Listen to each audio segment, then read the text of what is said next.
ഭരണഘടനയുമായി ബന്ധപ്പെട്ട SCERT chapters ആണ് ഇപ്പോൾ ഡിസ്കസ് ചെയ്യുന്നത്. അപ്പോൾ ഇത് 6ാം ക്ലാസ്സിലെ 9ാമത്തെ ചാപ്റ്റർ ആണ്. അപ്പൊ ഈ പറയുന്ന ഇത്രയും ഒരു 9 പോയിന്റ്സ് ആണ് ഈ ഒരു ചാപ്റ്ററിൽ പ്രധാനമായിട്ട് ഉള്ളത്. പിന്നീട് ചാപ്റ്റർ ഡീറ്റെയിൽഡ് ആയിട്ട് പറയുന്നുണ്ട്. അത് കഴിഞ്ഞ് അതിന്റെ ലാസ്റ്റ് കുറച്ച് മോക്ക് ടെസ്റ്റ് കൂടി കൊടുത്തിട്ടുണ്ട്. അപ്പൊ അതും കൂടി ചെയ്ത് നോക്കാം. അല്ല ഇനി ചാപ്റ്റർ കുറച്ച് ഡീറ്റെയിൽ ആയി പറയുന്നത് കേൾക്കുന്നവർ ചിലപ്പോൾ അരോചിതമായി തോന്നും. കാരണം സിമ്പിൾ ആയിട്ടുള്ള കാര്യങ്ങളൊക്കെയാണ്. അപ്പോൾ ഓടിച്ചിവിടെ എന്തെങ്കിലും ചെയ്യാം, അല്ലെങ്കിൽ ലാസ്റ്റ് മോക്ക് ടെസ്റ്റ് ഉണ്ട്, അത് ചെയ്താൽ മതി. അപ്പൊ നമ്മൾ ഇന്ന് നോക്കാൻ പോകുന്നത് കോൺസ്റ്റിറ്റ്യൂഷൻ ചാപ്റ്റേഴ്സ്, അതായത് SCERTയിലെ കോൺസ്റ്റിറ്റ്യൂഷൻ ചാപ്റ്റേഴ്സ് കംപ്ലീറ്റ് ചെയ്യാന്ന് വിചാരിച്ചിട്ടാണ്. അപ്പൊ നമ്മൾ തുടങ്ങുന്നത് 6ാം ക്ലാസ്സിലെ ചാപ്റ്റർ വെച്ചിട്ടാണ്. 5ാം ക്ലാസ്സിലുണ്ട്, പക്ഷെ നമുക്ക് വേണ്ടത്ര പോയിന്റ്സ് അതിലില്ല, അത്രത്തോളം പോയിന്റ്സ് നമുക്ക് ആവശ്യമില്ല. അപ്പോൾ 6ാം ക്ലാസ്സിലാണ് കുറച്ചധികം പോയിന്റ്സോട് കൂടി തുടങ്ങുന്നത്. അപ്പൊ നമുക്ക് എന്തായാലും 9ാം ക്ലാസ്സിലെ ഭരണഘടനയ്ക്കൊരു മുഖവുര എന്ന ചാപ്റ്റർ ആണ്. ഇതാണ് ചാപ്റ്റർ. അപ്പൊ നമുക്ക് നോക്കാം എന്തൊക്കെ ഇതിൽ പറയുന്നത്. ഇതിൽ ആദ്യം പറയുന്നത് ഭരണഘടനയെ കുറിച്ചിട്ടാണ്. ഭരണഘടന എന്ന് പറയുന്നത് ഒരു രാഷ്ട്രത്തിലെ ഗവൺമെന്റിന്റെ സംഘാടനത്തിനും പ്രവർത്തനത്തിനും ആവശ്യമായ അടിസ്ഥാന നിയമങ്ങൾ, തത്വങ്ങൾ, വ്യവസ്ഥകൾ എന്നിവയടങ്ങിയ ആധികാരിക രേഖയാണ് ഭരണഘടന എന്ന് പറയുന്നത്. അപ്പൊ നമുക്ക് ഇങ്ങനെ വായിച്ചൊന്നും മനസ്സിലാവില്ല അല്ലെ, ഇന്നിങ്ങനെ വായിച്ചു പോയാൽ. അപ്പൊ ഒരു രാഷ്ട്രത്തിലെ ഗവൺമെന്റിന്റെ സംഘാടനത്തിനും, അതായത് ഒരു രാഷ്ട്രം നമുക്ക് കട്ട് ചെയ്ത് വായിച്ച് മനസ്സിലാക്കി എടുക്കുക. അപ്പൊ പിന്നെ അങ്ങ് കേറിക്കോളൂ. ഒരു രാഷ്ട്രത്തിലെ ഗവൺമെന്റ് സംഘാടനത്തിനും, അതായത് സംഘാടനത്തിനും, പിന്നെന്തിനാ വേണ്ടത്, പ്രവർത്തനത്തിനും, പിന്നെന്തിനാ വേണ്ടത്, അതായത് സംഘാടനത്തിനും പ്രവർത്തനത്തിനും ആവശ്യമായ അടിസ്ഥാന നിയമങ്ങൾ. അതായത് നമ്മുടെ ഗവൺമെന്റിന് ഒരുപാട് കാര്യങ്ങൾ ചെയ്യാനുണ്ടാവും അല്ലെ. അപ്പൊ വെറുതെ എങ്കിലും ചെയ്താൽ മതിയോ, നമുക്ക് ഇഷ്ടമുള്ളത് അങ്ങോട്ട് ചെയ്യാം. അതായത് ഇപ്പൊ ഓരോ ഗവൺമെന്റ് കയറുമ്പോൾ അവർക്ക് കണ്ട് ഇഷ്ടമുള്ളത് ചെയ്യണോ, അല്ല അതിന് അതിൻ്റെതായ ബാക്കില് കുറെ കാര്യങ്ങളുണ്ട് അല്ലെ. അതായത് നിയമങ്ങളുണ്ട്, ഓരോരോ നിയമങ്ങളുണ്ട്. ആ നിയമങ്ങൾക്ക് അനുസരിച്ച് ഏതൊരു ഗവൺമെന്റിനായാലും പ്രവർത്തിക്കാൻ പറ്റുള്ളൂ. അപ്പൊ അതിന് വേണ്ടിയിട്ടുള്ളതാണ് എന്ത് ഭരണഘടന എന്ന് പറയുന്നത്. ഭരണഘടനയിൽ എല്ലാം വ്യക്തമായിട്ട് എഴുതി വെച്ചിട്ടുണ്ട് അല്ലെ. അതായത് ഓരോ ഗവൺമെന്റ് ആയാലും പൗരന്മാരായാലും എല്ലാം എന്ത് ചെയ്യണം, എങ്ങനെ ചെയ്യണം എന്നൊക്കെ എഴുതി വെച്ചിട്ടുണ്ട്. അതന്നെയാണ് ഇതിൽ പറയുന്നത്. ഒരു രാഷ്ട്രത്തിലെ ഗവൺമെന്റിന്റെ സംഘാടനത്തിനും പ്രവർത്തനത്തിനും ആവശ്യമായ അടിസ്ഥാന നിയമങ്ങൾ, തത്വങ്ങൾ, അതായത് പ്രിൻസിപ്പിൾസ്, തത്വങ്ങൾ, വ്യവസ്ഥകൾ എന്നിവയടങ്ങിയ ആധികാരിക രേഖയാണ് നമ്മുടെ ഭരണഘടന എന്ന് പറയുന്നത്. ഇതിൽ നമ്മൾ ഈ ചാപ്റ്റർ എടുത്തതിന് ശേഷം വളരെ ചുരുക്കിയിട്ട് ഒരു കുറച്ച് ഷോർട്ടായിട്ട് ലാസ്റ്റ് നമ്മൾ കൊടുക്കുന്നുണ്ട്. അതായത് ഇത്രത്തോളം ആവശ്യമില്ല. അപ്പൊ ഇത് വായിച്ചെല്ലാം കേട്ട് കഴിഞ്ഞാൽ, അല്ലെങ്കിൽ വായിച്ചു കഴിഞ്ഞിട്ട് നിങ്ങൾക്ക് അത് ആ ഷോർട്ട് നോട്ട് നോക്കാന്നുണ്ടെങ്കിൽ ഒന്നും കൂടി മനസ്സിലാക്കാൻ എളുപ്പമായിരിക്കും. കാരണം ഇത്രത്തോളം നമ്മളിത് വലിച്ചു വാരി അങ്ങോട്ട് പറയും ഒക്കെ ചെയ്യണം. പക്ഷെ ഷോർട്ട് നോട്ട് നമ്മൾ ക്ലാസ് എടുക്കുമ്പോൾ ഷോർട്ട് നോട്ട് എഴുതില്ല, അതേപോലെ ചെറുതായിട്ടൊന്ന് വായിക്കാന്നുണ്ടെങ്കിൽ ഇന്നതാണ് ഇത് എന്നുള്ളത് മനസ്സിലാവും. ഇത്രത്തോളം ഒന്നും ഇല്ല കേട്ടോ, വെറുതെ ഒന്ന് മനസ്സിലാക്കാം. ഇത് മനസ്സിലാക്കാൻ പറയുന്നേ ഉള്ളൂ. പിന്നെ അടുത്തത് ഹമ്മുറാബിയുടെ നിയമസംഹിത ഉണ്ടോ. ഹമ്മുറാബിയുടെ നിയമസംഹിത, അതിലെന്താ പറയുന്നത്, ലോകത്തിലെ ഏറ്റവും പഴക്കം ചെന്ന നിയമസംഹിതകളിൽ ഒന്നാണ് പുരാതന ബാബിലോണിയയിലെ ഭരണാധികാരിയായിരുന്ന ഹമ്മുറാബിയുടെ, അതായത് BCE 1792 മുതൽ 1750 നിയമസംഹിത. അപ്പൊ എന്താ പറയുന്നത്, ലോകത്തിലെ ഏറ്റവും പഴക്കം ചെന്ന നിയമസംഹിത ഏതാ എന്ന് ക്വസ്റ്റ്യൻ വരികയാണെങ്കിൽ എന്ത് പറയും, ഹമ്മുറാബിയുടെ നിയമസംഹിത അല്ലെ. ഹമ്മുറാബിയുടെ നിയമസംഹിതയാണ് ലോകത്തിലെ ഏറ്റവും പഴക്കം ചെന്ന നിയമസംഹിത എന്ന് പറയുന്നത്. അപ്പൊ അത് എവിടുത്തെ ഭരണാധികാരിയായിരുന്നു, നമ്മൾ കട്ട് ചെയ്ത് പഠിച്ചു കഴിഞ്ഞാൽ നമുക്ക് ഇതിപ്പോ നമ്മൾ ഇങ്ങനെ വായിച്ചു പോകാന്നുണ്ടെങ്കിൽ അങ്ങനെ വായിച്ചു പോവും. അതായത് അതിന്റെ ഉള്ളിലുള്ള പോയിന്റ്സ് നമുക്ക് മനസ്സിലാക്കാൻ കഴിയില്ല. അപ്പൊ ഓരോന്നും മുറിച്ച് മനസ്സിലാക്കി എടുക്കുക കേട്ടോ. അപ്പൊ ഈ ഹമ്മുറാബി എന്ന് പറയുന്നത് എവിടുത്തെ ഭരണാധികാരിയായിരുന്നു, ബാബിലോണിയയിലെ ഭരണാധികാരിയായിരുന്നു അല്ലെ. അപ്പൊ അതായത് അദ്ദേഹത്തിന്റെ വർഷം ഏതാ, BCE 1792 മുതൽ 1750 കേട്ടോ. 1792 മുതൽ 1750 അതാണ് ആരുടെ കാലഘട്ടം എന്ന് പറയുന്നത്, ഹമ്മുറാബിയുടെ കാലഘട്ടം. ഹമ്മുറാബി ബാബിലോണിയയിലെ ഭരണാധികാരിയായിരുന്നു. ലോകത്തിലെ കേട്ടോ, ഇമ്പോർട്ടന്റ് ആണ്, ലോകത്തിലെ ഏറ്റവും പഴക്കം ചെന്ന നിയമസംഹിതയാണ് ഹമ്മുറാബിയുടെ നിയമസംഹിത എന്ന് പറയുന്നത്. അതേപോലെ ഒരു രാജ്യത്തിന്റെ അടിസ്ഥാന നിയമങ്ങളെ ധിക്കരിക്കാൻ ആർക്കും അധികാരമില്ല.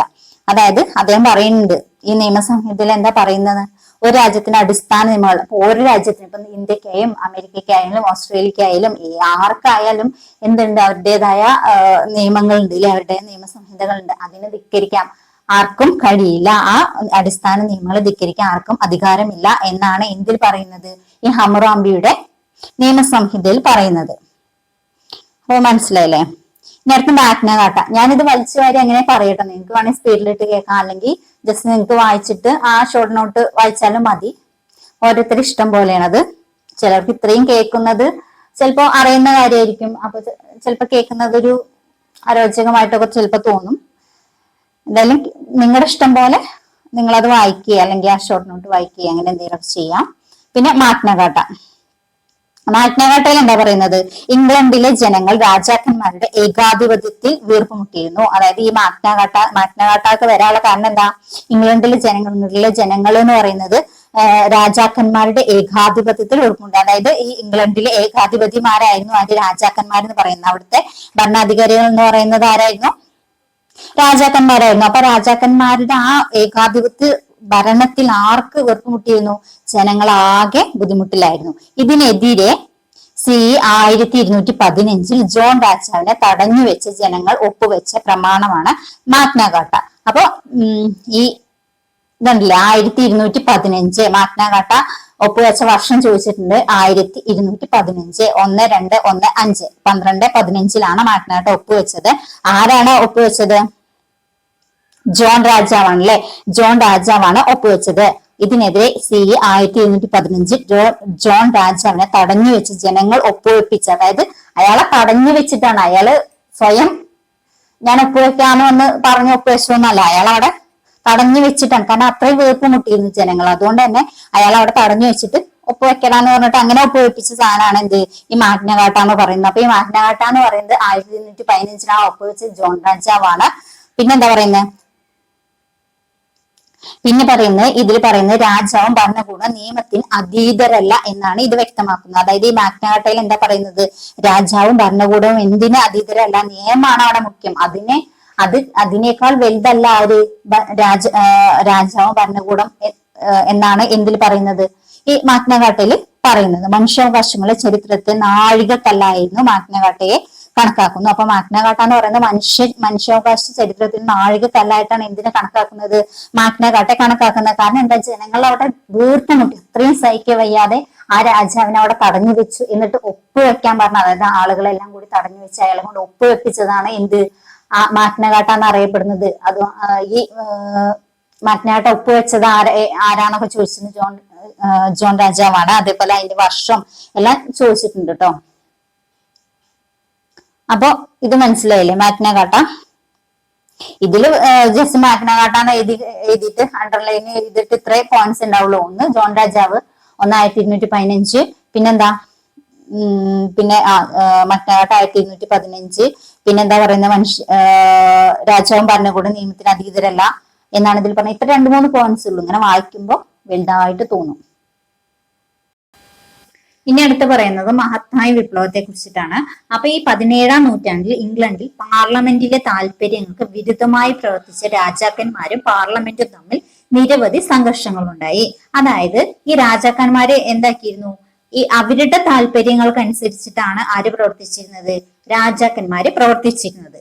അപ്പൊ അതുകൊണ്ട് തന്നെ പാർലമെന്റും രാജാക്കന്മാരും എപ്പോഴും അടിയായിരുന്നു. രാജാക്കന്മാരും പാർലമെന്റും തമ്മിൽ എപ്പോഴും ഓരോരോ സംഘർഷങ്ങൾ ഉണ്ടായി എന്നാണ് പറയുന്നത്. അപ്പൊ ഈ മഹത്തായ ഇവിടെ അറിയേണ്ട ഒരു പോയിന്റ്, മഹത്തായ വിപ്ലവം എവിടെ നടന്നു, ഇംഗ്ലണ്ടിൽ നടന്നു. ഇംഗ്ലണ്ടിലാണ് മഹത്തായ വിപ്ലവം നടന്നത്. അതേപോലെ അപ്പൊ രാജാക്കന്മാരും പാർലമെന്റ് ഇപ്പോഴും അടിയാണെന്ന് പറഞ്ഞു. കാരണം എന്താ, രാജാക്കന്മാരുടെ ഇഷ്ടങ്ങൾക്കനുസരിച്ചാണ് പ്രവർത്തിക്കുന്നത്.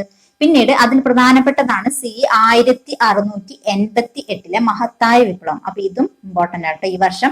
അപ്പൊ മഹത്തായ വിപ്ലവം നടന്നത് 1688 1688 1688 മഹത്തായ വിപ്ലവം നടന്നത്. രാജാവിന്റെ സ്വേച്ഛാധിപത്യം അവസാനിപ്പിക്കുവാനും പാർലമെന്റിന്റെ അധികാരം വർദ്ധിപ്പിക്കുവാനും ഈ വിപ്ലവത്തിലൂടെ കഴിഞ്ഞു. അങ്ങനെ ജനങ്ങള് മഹത്തായ വിപ്ലവം എന്നൊരു കാര്യത്തിലേക്ക് വന്നു. മഹത്തായ വിപ്ലവത്തിന്റെ ഗുണങ്ങൾ എന്തൊക്കെയാ, രാജാവിന്റെ സ്വേച്ഛാധിപത്യം അവസാനിപ്പിച്ചു. അതായത് രാജാവായിരുന്നു അവിടെ വില്ലൻ അല്ലെ, ഈ രാജാവിന്റെ സ്വേച്ഛാധിപത്യം എന്തുകൊണ്ട് അവസാനിപ്പിച്ചു? ഈ മാത്തായി വിപ്ലവം 1688 മാത്തായി വിപ്ലവം കൊണ്ട് രാജാവിന്റെ സ്വേച്ഛാധിപത്യം അവസാനിപ്പിക്കുവാനും പാർലമെന്റ് അധികാരം വർദ്ധിപ്പിക്കുവാനും അവർക്കത് വർദ്ധിപ്പിക്കുക. രണ്ട് കാര്യങ്ങളാണ്. ഒന്ന്, അയാളുടെ രാജാവിന്റെ ഭരണം അവസാനിപ്പിക്കാൻ കഴിഞ്ഞു. പിന്നീട് പാർലമെന്റ് അധികാരം ഒന്നുകൂടി വർദ്ധിപ്പിക്കാൻ കഴിഞ്ഞു. എന്തിലൂടെ കഴിഞ്ഞു? മാത്തായി വിപ്ലവം 1688 ഇംഗ്ലണ്ടിലുണ്ടായ മാത്തായി വിപ്ലവത്തിലൂടെ അവർക്ക് കഴിഞ്ഞു എന്നാണ് പറയുന്നത്. രാജാധികാരം പാർലമെന്റ് നിയന്ത്രണങ്ങൾക്ക് വിധേയമാവുകയും ചെയ്തു. അങ്ങനെ രാജാധികാരം എന്തായി? പാർലമെന്റിന്റെ ഇഷ്ടത്തിനനുസരിച്ച് രാജാധികാരം നിയന്ത്രിക്കാൻ ആർക്ക് കഴിഞ്ഞു? ഈ മാത്തായി വിപ്ലവത്തിലൂടെ കഴിഞ്ഞു എന്നാണ് പറയുന്നത്. ഇംഗ്ലണ്ടിൽ പാർലമെന്റിന് അധികാരം നൽകുന്ന ഭരണഘടനാ രൂപീകരണത്തിന് ഇത് വഴിയൊരുക്കി. ഇംഗ്ലണ്ടിൽ പാർലമെന്റിന് അധികാരം നൽകുന്ന ഭരണഘടനാ രൂപീകരണത്തിന് ഇത് വഴിയൊരുക്കി. അതായത് ഇംഗ്ലണ്ടില് രാജാവിന്റെ ആ സ്വേച്ഛാധിപത്യ ഭരണത്തിനൊക്കെ മാറിയിട്ട് പാർലമെന്റ് ഇഷ്ടത്തിനനുസരിച്ച് എന്തായി? ഭരണം നടത്താനൊക്കെ ഈ ഒരു മാത്തായി വിപ്ലവത്തിലൂടെ കഴിഞ്ഞു. അങ്ങനെ ഈ പാർലമെന്റിന് കൂടുതൽ അധികാരം നൽകുന്ന ഭരണഘടനാ രൂപീകരണത്തിന് വഴിയൊരുക്കി എന്നാണ് പറയുന്നത് ഈ മാത്തായി വിപ്ലവം. അപ്പൊ ഇത്രയേ ഉള്ളൂ മാത്തായി വിപ്ലവം എന്ന് പറയുന്നത്. മാത്തായി വിപ്ലവം എവിടെ നടന്നു എന്ന് ചോദിക്കാം, ഇംഗ്ലണ്ടിൽ നടന്നു. വർഷം ചോദിക്കാം 1688. അപ്പൊ ഈ മാത്തായി വിപ്ലവം എന്ന് പറയുന്നത് ആരൊക്കെ തമ്മിലായിരുന്നു? രാജാവും പാർലമെന്റും തമ്മിലായിരുന്നു. രാജാവിനെ അവിടുന്ന് രാജാവിന്റെ ഇഷ്ടത്തിനനുസരിച്ച് പ്രവർത്തിച്ചത് കൊണ്ട് പാർലമെന്റും രാജാവും തമ്മിൽ എപ്പോഴും അടിയായിരുന്നു. അങ്ങനെ പാർലമെന്റിന് കൂടുതൽ അധികാരം കിട്ടുന്ന ഒരു ഭരണഘടനാ രൂപീകരണത്തിലേക്ക് വഴിയൊരുക്കിയത് ഏതാന്ന് ചോദിച്ചാൽ മാത്തായ വിപ്ലവമാണ്. ഇനി അമേരിക്കൻ സ്വാതന്ത്ര്യ പ്രഖ്യാപനം കേട്ടോ. അമേരിക്കൻ സ്വാതന്ത്ര്യ പ്രഖ്യാപനത്തിൽ എന്താ പറയുന്നത്? ബ്രിട്ടന്റെ അധീനതയിലായിരുന്ന 13 വടക്കേ അമേരിക്കൻ കോളനികളിൽ ബ്രിട്ടന്റെ തെറ്റായ നയങ്ങൾക്കെതിരെ പോരാട്ടം നടത്തി. അപ്പൊ അമേരിക്കൻ സ്വാതന്ത്ര്യ പ്രഖ്യാപനം എന്ന് പറയുന്നത് ബ്രിട്ടന്റെ അധീനതയിലായിരുന്നു. എത്ര കോളനികളായിരുന്നു ബ്രിട്ടന്റെ അധീനതയിൽ ഉണ്ടായിരുന്നത്? 13 കോളനികൾ ബ്രിട്ടന്റെ അധീനതയിലായിരുന്നു. വടക്കേ അമേരിക്കൻ കോളനികൾ ബ്രിട്ടന്റെ തെറ്റായ നയങ്ങൾക്കെതിരെ പോരാട്ടം നടത്തി. അതായത് ഈ 13 കോളനികളും വടക്കേ അമേരിക്കയിലെ 13 കോളനികളും ബ്രിട്ടന്റെ അധീനതയിലായിരുന്നു. അപ്പൊ അവർക്കും പൊറുതിമുട്ടിട്ട് എന്ത് ചെയ്തു? ഈ 13 കോളനികളും ബ്രിട്ടനെതിരെ പോരാട്ടം നടത്തി. തുടർന്ന് 1776 ഈ കോളനികൾ നടത്തിയ പ്രഖ്യാപനമാണ് അമേരിക്കൻ സ്വാതന്ത്ര്യ പ്രഖ്യാപനം. അപ്പൊ ഇവർക്കും പൊറുതിമുട്ടി അല്ലെ. 13 വടക്കേ അമേരിക്കൻ കോളനികൾ എന്ന് പറഞ്ഞു കഴിഞ്ഞാൽ അത്രയും കോളനികൾ, 13 കോളനികൾ, 13 പറയണ അതൊക്കെ ചോദിച്ചിട്ടുണ്ട് കേട്ടോ. അപ്പൊ ഈ 13 കോളനികൾ എന്ന് പറയാൻ 13 ഇവർക്കെതിരെ പോരാടി. അങ്ങനെ ഇവര് ഈ ബ്രിട്ടന്റെ തെറ്റായ നയങ്ങൾക്കെതിരെ 1776 കോളനികൾ നടത്തിയ പ്രഖ്യാപനമാണ് അമേരിക്കൻ സ്വാതന്ത്ര്യ പ്രഖ്യാപനം എന്ന് അറിയപ്പെടുന്നത്. അപ്പോ ഗവൺമെന്റിനെ നീക്കം ചെയ്യാൻ ജനങ്ങൾക്ക് അധികാരമുണ്ടെന്ന് ബോധ്യപ്പെടുത്താൻ ഈ പ്രഖ്യാപനത്തിലൂടെ കഴിഞ്ഞു. അതായത് ഗവൺമെന്റിനെ നീക്കം ചെയ്യാൻ ജനങ്ങൾക്ക് അതായത് ഈ ചാപ്റ്ററിലൊക്കെ ജനങ്ങളാണ് നായകന്മാര് അല്ലെ. അപ്പൊ ജനങ്ങളാണ് എന്ത് ചെയ്യുന്നത്? ജനങ്ങൾക്ക് അധികാരമുണ്ട്. ജനങ്ങൾക്ക് അവിടെ നിയമങ്ങൾ നടപ്പിലാക്കാനും അല്ലെങ്കിൽ തെറ്റായ കാര്യങ്ങൾ നടക്കുമ്പോൾ അതിനെതിരെ പ്രതികരിക്കാനും ജനങ്ങൾക്ക് അധികാരമുണ്ട് എന്നൊക്കെ ബോധ്യപ്പെടുത്താൻ ആർക്ക് കഴിഞ്ഞു? ഈ അമേരിക്കൻ സ്വാതന്ത്ര്യ പ്രഖ്യാപനത്തിലൂടെ അല്ലെങ്കിൽ ഈ ബ്രിട്ടന്റെ ഈ തെറ്റായ നയങ്ങൾക്കെതിരെയൊക്കെ പോരാടാൻ ആർക്ക് കഴിഞ്ഞു? ജനങ്ങൾക്ക് കഴിഞ്ഞു എന്നാണ് പറയുന്നത്. ഗവൺമെന്റ് നീക്കം ചെയ്യാൻ ജനങ്ങൾക്ക് അധികാരമുണ്ടെന്ന് ബോധ്യപ്പെടുത്താൻ ഈ പ്രഖ്യാപനത്തിലൂടെ കഴിഞ്ഞു. ലോകത്തിലെ ആദ്യത്തെ എഴുതപ്പെട്ട ഭരണഘടനയാണ് ഇത്. ലോകത്തിലെ ആദ്യത്തെ എഴുതപ്പെട്ട ഭരണഘടനയായ അമേരിക്കൻ ഭരണഘടനയുടെ രൂപീകരണത്തിനും ഇത് കാരണമായി. അതായത് ലോകത്തിലെ ആദ്യത്തെ എഴുതപ്പെട്ട ഭരണഘടന ഏതാ? ലോകത്തിലെ ആദ്യത്തെ എഴുതപ്പെട്ട ഭരണഘടന ഏതാ? അമേരിക്കൻ ഭരണഘടനയല്ലേ. അമേരിക്കൻ ഭരണഘടനയുടെ രൂപീകരണത്തിനും ഈ അമേരിക്കൻ സ്വാതന്ത്ര്യ പ്രഖ്യാപനം 1776 അമേരിക്കൻ സ്വാതന്ത്ര്യ പ്രഖ്യാപനത്തിന് കഴിഞ്ഞു എന്നാണ് പറയുന്നത്. അതായത് ഈ അമേരിക്കൻ സ്വാതന്ത്ര്യ പ്രഖ്യാപനത്തിൽ പങ്കെടുത്ത കോളനികളുടെ എണ്ണം എത്രയാണ്? 13 വർഷം 1776.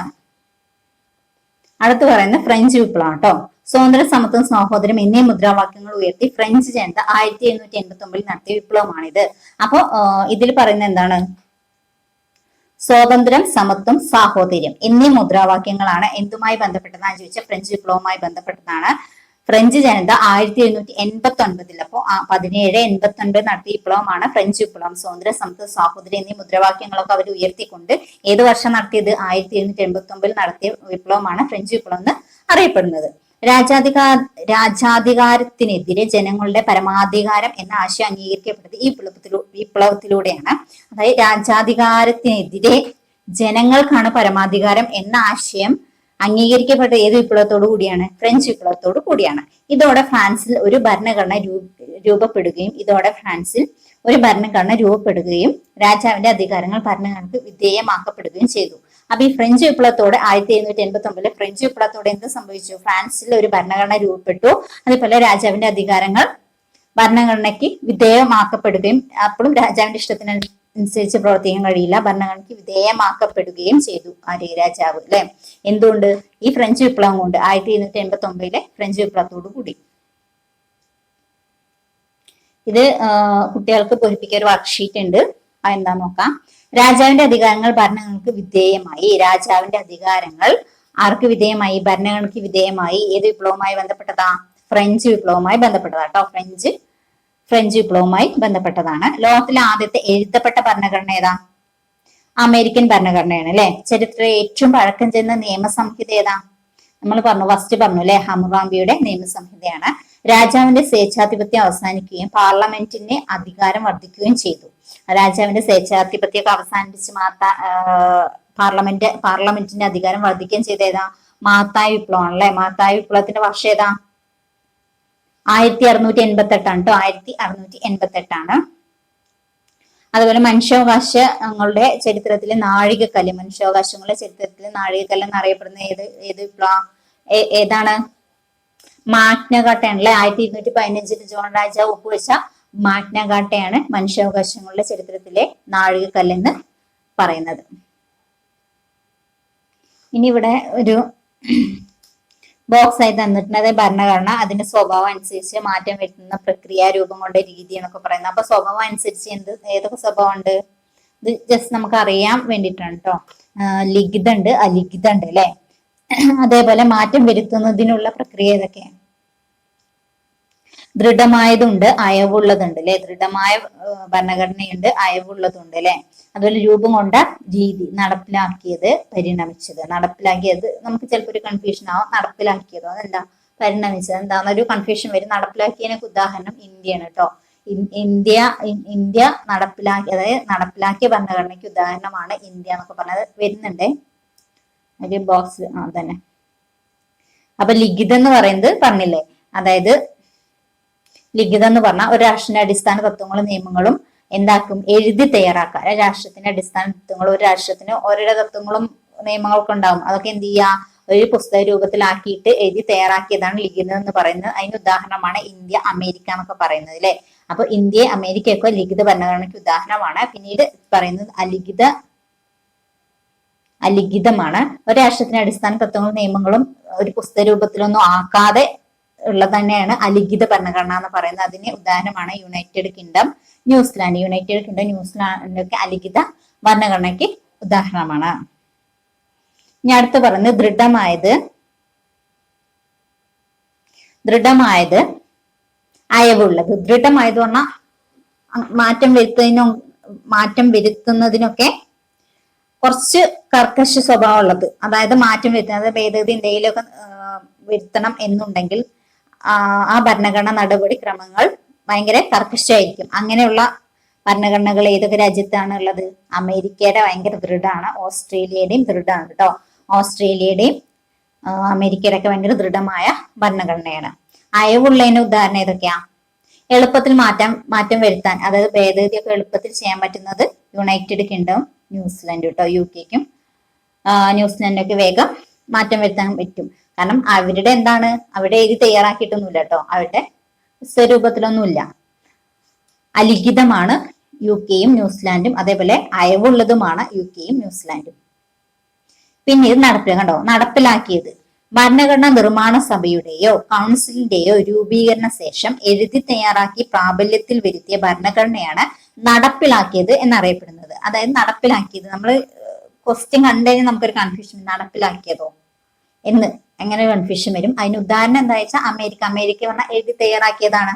അതായത് അമേരിക്കൻ ഭരണഘടനാ സ്വാതന്ത്ര്യ പ്രഖ്യാപനമൊക്കെ നമ്മൾ നേരത്തെ പറഞ്ഞില്ലേ, അങ്ങനെയൊക്കെയാണ് ഭരണഘടനാ രൂപീകരണത്തിലേക്കൊക്കെ അവർ വന്നത് അല്ലെ. അതേപോലെ ഈ ഭരണഘടന നിർമ്മാണ സഭയുടെയോ അല്ലെങ്കിൽ ഏതെങ്കിലും കൗൺസിലിന്റെയോ രൂപീകരണ ശേഷമൊക്കെ ഇത് തയ്യാറാക്കി ആണെന്നുണ്ടെങ്കിൽ അതിന് നടപ്പിലാക്കിയതെന്ന് പറയും. അതിന് ഉദാഹരണമാണ് അമേരിക്ക, അതിനൊരു ഉദാഹരണമാണ്. അതേപോലെ ഇന്ത്യ അതിനൊരു ഉദാഹരണമാണ്. പിന്നെ പരിണമിച്ച് ക്രമേണയുള്ള മാറ്റങ്ങളുടെ ഫലമായി രൂപപ്പെട്ട ഭരണഘടനാ കരാറുകൾ, വിധിന്യായങ്ങൾ, നിയമങ്ങൾ, സമ്പ്രദായങ്ങൾ എന്നീ രൂപത്തിലുള്ള വ്യവസ്ഥകളും വഴക്കങ്ങളും ഇതിൽ ഉൾപ്പെടുന്നു. UK-യും കാനഡയും. ഇവിടെ മാത്രം കാനഡ, ബാക്കിയെല്ലാം UK ഉണ്ട് അല്ലെ. എന്തിലുണ്ട്? അയവുള്ളയിലുണ്ട്, അലിഖിതത്തിലൊക്കെ UK ഉണ്ട്. പരിണമിച്ചതിൽ പക്ഷെ കാനഡയും UK ആണ്. അതായത് ക്രമേണ മാറ്റങ്ങളുടെ ഫലം, ഓരോരോ മാറ്റങ്ങൾക്ക് അനുസൃതമായിട്ട് നിയമങ്ങൾ, സമ്പ്രദായം എന്നീ രൂപത്തിലുള്ള വ്യവസ്ഥകളും വഴക്കങ്ങളിൽ ഒക്കെ ഉണ്ടെങ്കിൽ അതിനെയാണ് പരിണമിച്ചെന്ന് പറയുന്നത്. അതിന് ഉദാഹരണമാണ് UK, കാനഡയ്ക്ക് അതിന് ഉദാഹരണമാണ്. ഇതാ ഒരു ബോക്സ് വന്നിട്ടുണ്ട്. ലിഖിതത്തിന് ഏതൊക്കെ ഉദാഹരണം? അതായത് എഴുതി തയ്യാറാക്കി പുസ്തക രൂപത്തിലുണ്ടായിരിക്കും. അതിന് ഉദാഹരണം ഏതാ? India, America. അലിഖിതം പുസ്തക രൂപത്തിലൊന്നും ഉണ്ടാവില്ല, എഴുതി തയ്യാറാക്കിയിട്ടൊന്നും ഉണ്ടാവില്ല. അങ്ങനെയുള്ളത് അലിഖിതമാണ്. ഏതൊക്കെ രാജ്യങ്ങളാ? UK ഉണ്ട്, ന്യൂസിലാൻഡ് ഉണ്ട് കേട്ടോ. UK-യും ന്യൂസിലാൻഡും ഒക്കെ ഉണ്ട്. പിന്നീട് ദൃഢമായത്, അതായത് നമുക്ക് എന്തെങ്കിലും ഭേദഗതിയൊക്കെ വരുത്താൻ കുറച്ച് ബുദ്ധിമുട്ടാണ് അല്ലെ. അങ്ങനെയുള്ളത് അമേരിക്കയുടെ കുറച്ച് ബുദ്ധിമുട്ടാണ്, ഭേദഗതിയൊക്കെ വരുത്താൻ ഓസ്ട്രേലിയയുടെ ബുദ്ധിമുട്ടാണ്. പിന്നെ അയവുള്ളത്, ഭേദഗതി വരുത്താൻ അത്ര വലിയ കർക്കശ സ്വഭാവമൊന്നുമില്ല അല്ലെ. അങ്ങനെയുള്ളതാണ് ഏതാ? UK-യുടെയും ന്യൂസിലാൻഡിന്റെയും അയവുള്ളതാണ്. പിന്നീട് നടപ്പിലാക്കിയത്, അതായത് ഇപ്പൊ നമ്മുടെ ഇന്ത്യയിലാണ് ഭരണഘടനാ നിർമ്മാണ സഭ ഉണ്ടായിരുന്നു. അങ്ങനെ നടപ്പിലാക്കിയത്, അതായത് എന്തെങ്കിലും രൂപീകരിച്ച്, അതായത് ഈ ഭരണഘടന ഉണ്ടാക്കാൻ വേണ്ടി രൂപീകരിച്ച് അങ്ങനെയൊക്കെ ഉണ്ടെങ്കിൽ അതിനെയാണ് നടപ്പിലാക്കിയെന്ന് പറയുന്നത്. അമേരിക്കയുണ്ട്, ഇന്ത്യയുണ്ട്. പരിണമിച്ചത് എന്ന് പറഞ്ഞാൽ എന്താ? മാറ്റങ്ങളുടെ ഒക്കെ ഫലമായിട്ട് വന്നത് അല്ലെ. അതേതൊക്കെയാ? UK ഉണ്ട്, കാനഡ ഉണ്ട് കേട്ടോ. പരിണമിച്ചതിന് ഉദാഹരണം UK ഉണ്ട്, കാനഡ ഉണ്ട്. ഇനി അടുത്ത എന്താ? ഭരണഘടനയുടെ ആവശ്യ ഗുണങ്ങൾ. എന്തൊക്കെയാണ് ആവശ്യ ഗുണങ്ങള്? ചലനാത്മകത ഉണ്ട്, വ്യക്തത ഉണ്ട്, പിന്നെയുണ്ട് സംക്ഷിപ്തത ഉണ്ട്, സമഗ്രത ഉണ്ട്, അനുയോജ്യത ഉണ്ട്. 5 പോയിന്റ്സ് ഉണ്ട് അല്ലെ. അതായത് ഇത് ചോദിക്കില്ലെന്നും അറിയില്ല, പക്ഷെ ഇങ്ങനെ ചോദിച്ചാൽ നമുക്ക് ചിലപ്പോ ഇങ്ങനെ സിമ്പിൾ ആയിട്ടുള്ള ചോദിച്ചു കഴിഞ്ഞാൽ നമുക്ക് ആലോചിച്ചിരുന്ന് കൺഫ്യൂഷൻ ആവും. ആവശ്യ ഗുണങ്ങളും ചലനാത്മകതയുണ്ട്. കാരണം എന്താ? മാറുന്ന സാഹചര്യങ്ങൾ അനുസരിച്ചിട്ടാണ് ഇപ്പൊ നമ്മള് ഭേദഗതിയൊക്കെ വരുത്തിയിട്ട്, അതായത് ഇപ്പൊ ഈ ഓരോ കാലത്തിനനുസരിച്ചും നിയമങ്ങൾ മാറ്റം ചെയ്യേണ്ടതുണ്ട് അല്ലെ. അപ്പൊ കാലോചിതമായ മാറ്റം വരുത്തുന്നതാണ് ചലനാത്മകത എന്ന് പറയുന്നത്. പിന്നീട് എന്താ? വ്യക്തത വേണം, വളരെ വ്യക്തമായിട്ട് വേണം അല്ലെ. ഭരണഘടനയിലെ വ്യവസ്ഥകൾ വ്യക്തമായി പ്രതിപാദിച്ചിരിക്കണം. അത് ഭരണഘടനയിലെ വ്യവസ്ഥകൾ ഓരോ എന്ത് കാര്യത്തിനാണെങ്കിലും അത് ഇങ്ങനെ ആയിരിക്കണം, ഇന്നതായിരിക്കണം. ഒരു കാര്യം ചെയ്യുമ്പോൾ അതിന് ഇന്ന നിയമാവലികളൊക്കെ ഉണ്ട് എന്നുള്ളത് വ്യക്തമായിട്ട് പറഞ്ഞിരിക്കണം. അതാണ് വ്യക്തത വേണം, ചലനാത്മകത വേണം, വ്യക്തത വേണം. പിന്നെന്താ? സംക്ഷിപ്തത. ആവശ്യ വ്യവസ്ഥകൾ ഉൾക്കൊള്ളുന്നതും കൃത്യവുമായിരിക്കണം. വ്യവസ്ഥകളൊക്കെ ഉൾക്കൊള്ളുന്നതായിരിക്കണം, അതെല്ലാം കൃത്യവുമായിരിക്കണം. അതാണ് സംക്ഷിപ്തത എന്ന് പറയുന്നത്. പിന്നെ സമഗ്രത എന്ന് പറഞ്ഞാലോ, ഗവൺമെന്റിന്റെ അധികാരങ്ങൾ, പൗരന്മാരുടെ അവകാശങ്ങൾ, കടമകൾ എന്നിവ സമഗ്രമായി പ്രതിപാദിച്ചിരിക്കണം. അതായത് ഗവൺമെന്റിന് എന്തൊക്കെ അധികാരങ്ങളുണ്ട്, പൗരന്മാർക്ക് എന്തൊക്കെ അവകാശങ്ങളുണ്ട്, കടമകളുണ്ട്, അതെല്ലാം എന്തിൽ പറഞ്ഞിരിക്കണം? വ്യക്തമായിട്ട് പറഞ്ഞിരിക്കണം അല്ലെ. അതാണ് സമഗ്രത എന്ന് പറയുന്നത്. പിന്നീട് എന്താ? അനുയോജ്യത എന്ന് പറഞ്ഞാൽ എന്താ? ജനങ്ങളുടെ ആവശ്യങ്ങളും അഭിലാഷങ്ങളും നിറവേറ്റുന്നതിന് അനുയോജ്യമായിരിക്കണം എന്ന് പറഞ്ഞു കഴിഞ്ഞാൽ ജനങ്ങളുടെ ജനങ്ങൾക്ക് ഒരുപാട് ആവശ്യങ്ങളുണ്ട്, ഒരുപാട് അഭിലാഷങ്ങളുണ്ട്, അതെല്ലാം നിറവേറ്റുന്നതിന് അനുയോജ്യമായ തരത്തിലായിരിക്കണം ഭരണഘടന. അപ്പൊ 5 പോയിന്റ് പറഞ്ഞു. ചലനാത്മകത ഉണ്ടായിരിക്കണം, വ്യക്തത ഉണ്ടായിരിക്കണം, സംക്ഷിപ്തത ഉണ്ടായിരിക്കണം, സമഗ്രത ഉണ്ടായിരിക്കണം, അനുയോജ്യത ഉണ്ടായിരിക്കണം. അതാണ് ഭരണഘടന ആവശ്യ ഗുണങ്ങൾ എന്ന് പറയുന്നത്. ഇതിലൊക്കെ ശരിക്ക് ഒടുവണ്ണായിട്ടൊക്കെ ആയിട്ട് ചോദിക്കാട്ടോ. 4 കൊടുത്തിട്ട് ഉൾപ്പെടുന്ന ഏത് അല്ലെങ്കിൽ ഉൾപ്പെടാത്ത ഏതെന്നൊക്കെ ചോദിക്കാം. പിന്നീട് എന്താ? അരിസ്റ്റോട്ടിലും ഭരണഘടനാ വ്യവസ്ഥയും. അരിസ്റ്റോട്ടലിന്റെ എന്താ പറഞ്ഞിരുന്നത്? ഭരണഘടനാ വ്യവസ്ഥ എന്നിവയെ കുറിച്ച് ആദ്യം പ്രതിപാദിച്ചത് അരിസ്റ്റോട്ടിലാണ്. അപ്പോ അരിസ്റ്റോട്ടിൽ എന്താ പറഞ്ഞിരിക്കുന്നത്? ഭരണഘടന വ്യവസ്ഥ അതായത് ഭരണഘടന, പിന്നീട് ഭരണഘടനയുടെ വ്യവസ്ഥകളെ കുറിച്ച് ആദ്യം പറഞ്ഞിരിക്കുന്ന ആരാ? അരിസ്റ്റോട്ടിലാണ്. ഒരു രാഷ്ട്രത്തിലെ ഭരണാധികാരിയുടെ വിന്യാസം എന്നതാണ് ഭരണഘടനയ്ക്ക് അദ്ദേഹം നൽകിയ പ്രാഥമിക നിർവചനം. ഒരു രാഷ്ട്രത്തിലെ ഭരണാധികാരിയുടെ വിന്യാസം എന്നാണ് ഭരണഘടനയ്ക്ക് അതായത് ഭരണഘടന എന്ന് പറയുന്ന ഭരണഘടനയ്ക്ക് അദ്ദേഹം എന്താ പറഞ്ഞിരിക്കുന്നത്? ഭരണഘടനയ്ക്ക് ഒരു രാഷ്ട്രത്തിലെ ഭരണാധികാരികളുടെ വിന്യാസം, ഒരു രാഷ്ട്രത്തിലെ ഭരണാധികാരികളുടെ വിന്യാസം എന്നാണ് ഭരണഘടനയ്ക്ക് ആര് നൽകിയത്? അരിസ്റ്റോട്ടിൽ നൽകിയത് കേട്ടോ. അത് ആര് പറഞ്ഞാന്നൊക്കെ ചോദിച്ചാൽ എന്താ പറയാ? അരിസ്റ്റോട്ടിൽ. ഒരു രാഷ്ട്രത്തിലെ ഭരണാധികാരിയുടെ വിന്യാസം എന്നാണ് ഭരണഘടനയ്ക്ക് പ്രാഥമികമായിട്ട് അരിസ്റ്റോട്ടിൽ നൽകിയ നിർവചനം. സാധാരണ നിയമങ്ങൾ എന്നും ഭരണഘടനാ നിയമങ്ങൾ എന്നും സാധാരണ നിയമങ്ങൾ എന്നും, അപ്പൊ അദ്ദേഹം അതിന് തന്നെ രണ്ടായി തിരിച്ചിട്ടുണ്ട്. സാധാരണ നിയമങ്ങൾ എന്നും ഭരണഘടനാ നിയമങ്ങൾ എന്നൊക്കെ അദ്ദേഹം രണ്ടായിട്ട് തിരിച്ചിട്ടൊക്കെ ഉണ്ട്. പിന്നീട് എന്താ പറയുന്നത്? ഭരണാധികാരികളെ നിയന്ത്രിക്കുക, നിയമവാഴ്ച ഉറപ്പുവരുത്തുക, ജനങ്ങളുടെ അവകാശങ്ങൾ നിർവചിക്കുക എന്നിവയും ഭരണഘടനാ വ്യവസ്ഥയിൽ ഉൾപ്പെടുന്നതാണ്. ഇതിൽ മേലെ ഇത് പറയുന്നത് എന്താ വെച്ചാ,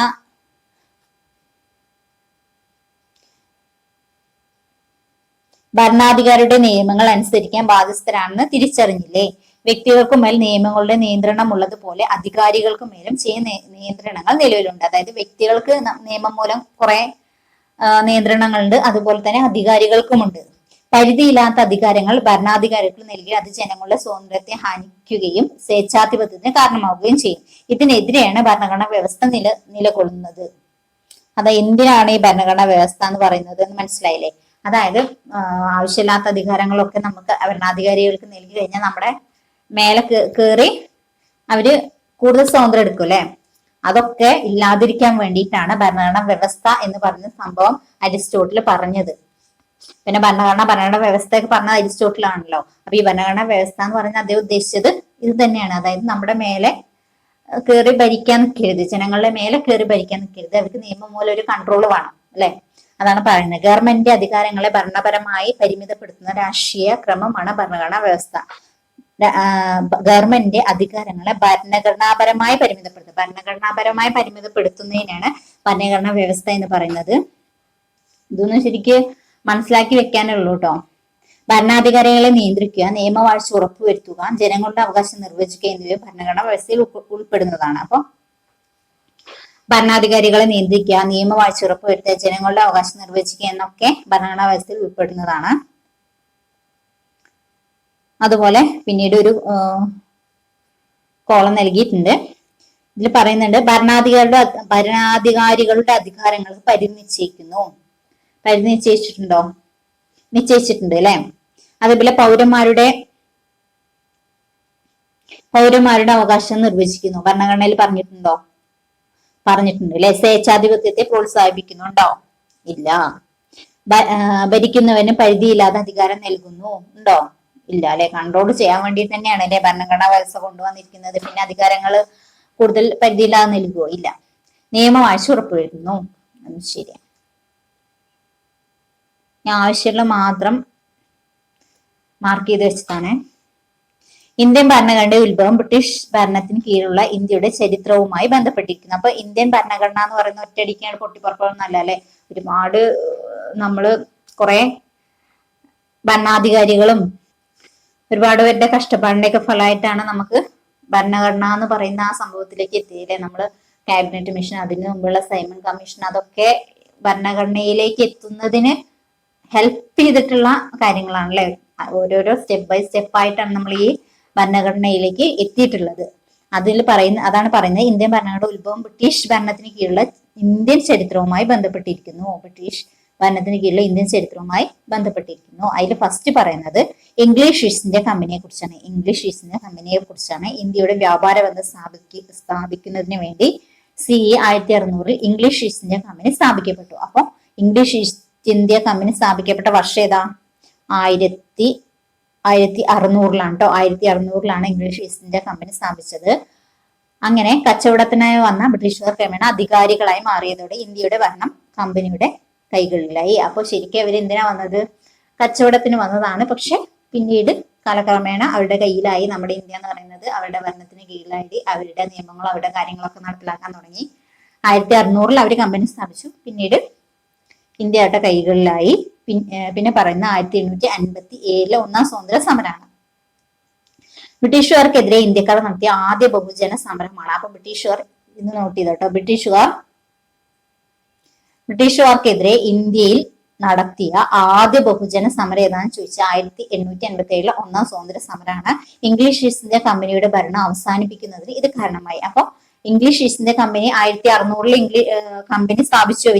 അവര് ഫസ്റ്റ് വന്നു, കമ്പനി സ്ഥാപിച്ചു 1600. പിന്നീട് എത്രയോ വർഷം 1600 കഴിഞ്ഞ് 1857 അവര് എന്ത് അവസാനിപ്പിക്കുന്നത്? ഇംഗ്ലീഷ് ഈസ്റ്റ് ഇന്ത്യ കമ്പനിയുടെ ഭരണം അവസാനിപ്പിക്കുന്നത്. കാരണം എന്താ? ബ്രിട്ടീഷുകാർ ഇന്ത്യയിൽ നടത്തിയ ബ്രിട്ടീഷുകാർക്കെതിരെ ഇന്ത്യയിൽ നമ്മൾ എന്ത് ചെയ്തു? ജനങ്ങള് സമരം ചെയ്തു. അങ്ങനെയാണ് ഇംഗ്ലീഷ് ഈസ്റ്റ് ഇന്ത്യ കമ്പനിയുടെ ഭരണം അവസാനിപ്പിക്കാൻ കാരണമായത്. തുടർന്ന് ഇന്ത്യയുടെ ഭരണം ബ്രിട്ടീഷ് രാജ്ഞി നേരിട്ട് ഏറ്റെടുത്തു. പിന്നീട് ബ്രിട്ടീഷ് രാജ്ഞി നേരിട്ടിട്ടാണ് ഭരണം ഏറ്റെടുത്തത്. പിന്നീട് ഇന്ത്യൻ കൗൺസിൽ ആക്ടുകളും ഭരണഘടന ഇതൊക്കെ പറയുന്നതെന്ന് വെച്ചാൽ ഈ ഭരണഘടനയ്ക്ക് 1600 അവർ വന്നു. ബ്രിട്ടീഷുകാർ 1600 വന്നു. 1857 ജനങ്ങൾ അവർക്കെതിരെ തിരിഞ്ഞു. പിന്നീട് ഇന്ത്യൻ കൗൺസിൽ ആക്ടുകൾ വന്നു. ബ്രിട്ടീഷ് ഇന്ത്യയുടെ ഭരണകാരികൾ ഇന്ത്യക്കാരുടെ പങ്കാളിത്തം ഉറപ്പുവരുത്താൻ സഹായിച്ച നിയമങ്ങളാണ് ബ്രിട്ടീഷ് ഇന്ത്യയുടെ ഭരണകാര്യങ്ങൾ. അതായത് ബ്രിട്ടീഷുകാരെ ഭരിക്കുന്ന ബ്രിട്ടീഷ് ഇന്ത്യയുടെ ഭരണകാര്യങ്ങളിലൊക്കെ ഇന്ത്യക്കാരുടെ പങ്കാളിത്തം കൂടി ഉറപ്പുവരുത്താൻ സഹായിച്ച നിയമങ്ങൾ. അതായത് ബ്രിട്ടീഷുകാരുടെ കൂടെ ഭരണകാര്യങ്ങളൊക്കെ ആര് ഉൾപ്പെടുക? ഇന്ത്യക്കാരും പാടെ ഉൾപ്പെടുക. അവരുടെ ഒരു പങ്കാളിത്തം ഉറപ്പുവരുത്താൻ സഹായിച്ച നിയമങ്ങളാണ് ഇന്ത്യൻ കൗൺസിൽ ആക്ടുകൾ എന്നാണ് പറയുന്നത്. അപ്പൊ ഇതെല്ലാം ഭരണഘടനയിലേക്കുള്ളൊരു രൂപീകരണത്തിലേക്ക് വഴി കാട്ടി എന്നാണ് അവർ പറയണത്. പിന്നീട് സ്വാതന്ത്ര്യ സമര പ്രസ്ഥാനങ്ങളൊക്കെ ഉണ്ട്. സ്വാതന്ത്ര്യ സമര പ്രസ്ഥാനങ്ങള് എന്താണ്? ബ്രിട്ടീഷുകാർക്കെതിരെ ഇന്ത്യയുടെ സ്വാതന്ത്ര്യത്തിന് വേണ്ടി പോരാടിയ പ്രസ്ഥാനങ്ങൾ പ്രധാന പങ്കുവഹിച്ചത് ഇന്ത്യൻ നാഷണൽ കോൺഗ്രസ് ആണ്. അപ്പൊ INC ആണ് ബ്രിട്ടീഷുകാർക്കെതിരെ ഇന്ത്യയുടെ സ്വാതന്ത്ര്യത്തിന് വേണ്ടി പോരാടിയ ഏറ്റവും വലിയ ശക്തി എന്ന് പറയുന്നത്. കാരണം അന്ന് INC ആണ് മുൻപന്തിയിൽ നിൽക്കുന്നത്. INC ആണ്. അപ്പൊ ഇന്ത്യൻ നാഷണൽ കോൺഗ്രസ് ആണ് മുമ്പിലേക്ക് വന്ന് പോരാടിയ ഒരു ടീം. ഇന്ത്യക്ക് ഒരു ഭരണഘടന തയ്യാറാക്കുന്നതിനായി സ്വതന്ത്ര ഭരണഘടനാ നിർമ്മാണ സഭ വേണമെന്ന ആവശ്യം ഔദ്യോഗികമായി മുന്നോട്ട് വെച്ച് ഈ പ്രസ്ഥാനമാണ്. അപ്പോൾ INC തന്നെയാണ് ഇന്ത്യയുടെ സ്വാതന്ത്ര്യത്തിന് വേണ്ടി പോരാടിയ ഒരു പ്രസ്ഥാനം INC ആണ്. അതുപോലെ തന്നെ ഇന്ത്യക്ക് ഒരു ഭരണഘടന വേണമെന്ന ആവശ്യം ആദ്യമായി മുന്നോട്ട് വെച്ചതും INC ആണ്. പിന്നീട് ഗവൺമെന്റ് ഓഫ് ഇന്ത്യ ആക്ടുകളാണ്. പിന്നെ നമ്മൾ കൗൺസിൽ ആക്ടിനെ കുറിച്ച് പറഞ്ഞില്ലേ? ഇന്ത്യൻ കൗൺസിൽ ആക്ട് എന്ന് പറഞ്ഞാൽ നമ്മുടെ ഭരണകാര്യങ്ങളിലൊക്കെ, അതായത് ബ്രിട്ടീഷുകാരാണ് ഭരിക്കുന്നതെങ്കിലും ബ്രിട്ടീഷുകാരുടെ കയ്യിലുള്ള ഇന്ത്യ ആണെന്നുണ്ടെങ്കിലും ജനങ്ങളെ കൂടി, അതായത് ഇന്ത്യയിലെ ജനങ്ങളെ കൂടി ഉൾപ്പെടുത്താണ് ഇന്ത്യൻ കൗൺസിൽ ആക്ട്. പക്ഷേ ഗവൺമെന്റ് ഓഫ് ഇന്ത്യ ആക്ട് എന്ന് പറയുന്നത് ഇന്ത്യക്കാരുടെ ഭരണ പങ്കാളിത്തം ക്രമേണ വർദ്ധിപ്പിക്കുന്നതിനും ഇന്ത്യയുടെ മെച്ചപ്പെട്ട ഭരണം ഉറപ്പുവരുത്തുന്നതിനും വേണ്ടി ബ്രിട്ടീഷുകാർ നടപ്പിലാക്കിയ നിയമങ്ങളാണ് ഗവൺമെന്റ് ഓഫ് ഇന്ത്യ ആക്ടുകൾ എന്ന് പറയുന്നത്. അതൊരു നിയമങ്ങളാണ്. അതായത് ഇന്ത്യക്കാരുടെ ഭരണ പങ്കാളിത്തം ഇന്ത്യക്കാരുടെ ഭരണകാര്യങ്ങളിലുള്ള അവരുടെ പങ്കാളിത്തം വർദ്ധിപ്പിക്കുക, ഇന്ത്യയിൽ മെച്ചപ്പെട്ട ഭരണം ഉറപ്പുവരുത്തുന്നതിനൊക്കെ വേണ്ടിയിട്ട് ബ്രിട്ടീഷുകാർ നടപ്പിലാക്കിയ നിയമങ്ങളാണ് എന്തെന്ന് പറഞ്ഞ ഗവൺമെന്റ് ഓഫ് ഇന്ത്യ ആക്ടുകൾ എന്നൊക്കെ പറയുന്നത്. പിന്നീട് ക്യാബിനറ്റ് മിഷനാണ്. ക്യാബിനറ്റ് മിഷൻ എന്താ പറയുന്നത്? ഇന്ത്യക്ക് പൂർണ്ണമായ സ്വയം ഭരണാധികാരം നൽകുന്നതിന് വേണ്ടി ബ്രിട്ടീഷ് ഗവൺമെന്റ് ക്യാബിനറ്റ് മിഷനെ ഇന്ത്യയിലേക്ക് അയച്ചു. ഇന്ത്യക്ക് പൂർണ്ണമായ സ്വയംഭരണ അധികാരം നൽകുന്നതിന് വേണ്ടിയിട്ട് ബ്രിട്ടീഷ് ഗവൺമെന്റ് ക്യാബിനറ്റ് മിഷനെ ഇന്ത്യയിലേക്ക് അയച്ചു. ക്യാബിനറ്റ് മിഷനെ ഇന്ത്യയിലേക്ക് അയച്ചിട്ടാണ് എന്ത് നമുക്ക് കിട്ടിയത്? പൂർണ്ണമായ സ്വയംഭരണം നമുക്ക് കിട്ടാൻ വേണ്ടിയിട്ട് ബ്രിട്ടീഷ് ഗവൺമെന്റ് ക്യാബിനറ്റ് മിഷനെ ഇന്ത്യയിലേക്ക് അയച്ചു. അപ്പൊ ക്യാബിനറ്റ് മിഷനിലെ 3 അംഗങ്ങളൊക്കെ ഉണ്ട് അല്ലെ? അതൊക്കെ ഇപ്പോഴും ചോദിക്കുന്ന ക്വസ്റ്റ്യൻസ് ആരൊക്കെയാണ്? Pethick Lawrence, AV Alexander, Stafford Cripps അല്ലെ? അങ്ങനെ ഇതനുസരിച്ച് ഇന്ത്യക്ക് ഒരു ഭരണഘടന തയ്യാറാക്കുന്നതിന് വേണ്ടി 1946 ഒരു ഭരണഘടനാ നിർമ്മാണ സഭ നിലവിൽ വന്നു. അപ്പൊ ഈ ഡേറ്റ് ഇമ്പോർട്ടന്റ് ആട്ടോ. 1946 ഭരണഘടനാ നിർമ്മാണ സഭ നിലവിൽ വന്നത്. ബ്രിട്ടീഷ് ഗവൺമെന്റ് ആരെയാണ് ഇങ്ങോട്ട് അയച്ചത്? ക്യാബിനറ്റ് മിഷനെയാണ് ഇങ്ങോട്ട് അയച്ചത്. എന്തിനു വേണ്ടിയിട്ടായിരുന്നു? ഇന്ത്യക്ക് പൂർണ്ണമായ സ്വയംഭരണാധികാരം നൽകുന്നതിന് വേണ്ടി. പിന്നീട് ക്യാബിനറ്റ് മിഷനെ കുറിച്ച് പറയുന്നുണ്ട്. ഇന്ത്യക്ക് പരമാധികാരം കൈമാറുന്നത് സംബന്ധിച്ച് ഇന്ത്യൻ നേതാക്കളുമായി ചർച്ച നടത്തുന്നതിനായി ബ്രിട്ടീഷ് സർക്കാർ നിയോഗിച്ച 3 അംഗ സമിതിയാണ് ക്യാബിനറ്റ് മിഷൻ എന്ന് പറയുന്നത്. അപ്പൊ ക്യാബിനറ്റ് മിഷനിലെ അംഗങ്ങളെ കുറിച്ച് പറഞ്ഞു അല്ലെ. 3 പേരാണുള്ളത്, 3 അംഗ സമിതിയാണുള്ളത്. പിന്നീട് എന്താ പറയുക, ഇന്ത്യയുടെ പ്രധാന രാഷ്ട്രീയ കക്ഷികളുടെ നേതാക്കളുമായി അവർ ചർച്ച നടത്തി. അതായത് നമ്മൾ INC പോലുള്ള മുൻപന്തിയിൽ നിൽക്കുന്ന രാഷ്ട്രീയ കക്ഷികളൊക്കെ ആയിട്ട് ഈ ക്യാബിനറ്റ് മിഷനിലെ അംഗങ്ങൾ ചർച്ച നടത്തി. ഇന്ത്യക്ക് ഒരു ഭരണഘടന തയ്യാറാക്കുന്നതിന് വേണ്ടി ഭരണഘടനാ നിർമ്മാണ സഭ രൂപീകരിക്കണമെന്ന ആവശ്യം ക്യാബിനറ്റ് മിഷൻ അംഗീകരിച്ചു. അങ്ങനെ ഇവർ പറഞ്ഞു, ഈ നേതാക്കളെയൊക്കെ ചർച്ച നടത്തിയപ്പോൾ അവർ പറഞ്ഞു, ഞങ്ങൾക്ക് ഒരു ഭരണഘടനാ നിർമ്മാണ സഭ രൂപീകരിക്കണമെങ്കിൽ ഒരു ഭരണഘടനാ നിർമ്മാണ സഭ ഭരണഘടന നിർമ്മിക്കുന്നതിന് വേണ്ടി ഭരണഘടനാ നിർമ്മാണ സഭ വേണമെന്നൊക്കെ ആവശ്യം അവർ മുന്നോട്ട് വെച്ചു. അത് അവർ അംഗീകരിച്ചു. ഇന്ത്യയുടെ ഭാവി രാഷ്ട്രീയ സംവിധാനത്തെ കുറിച്ചായിരുന്നു പ്രശസ്ത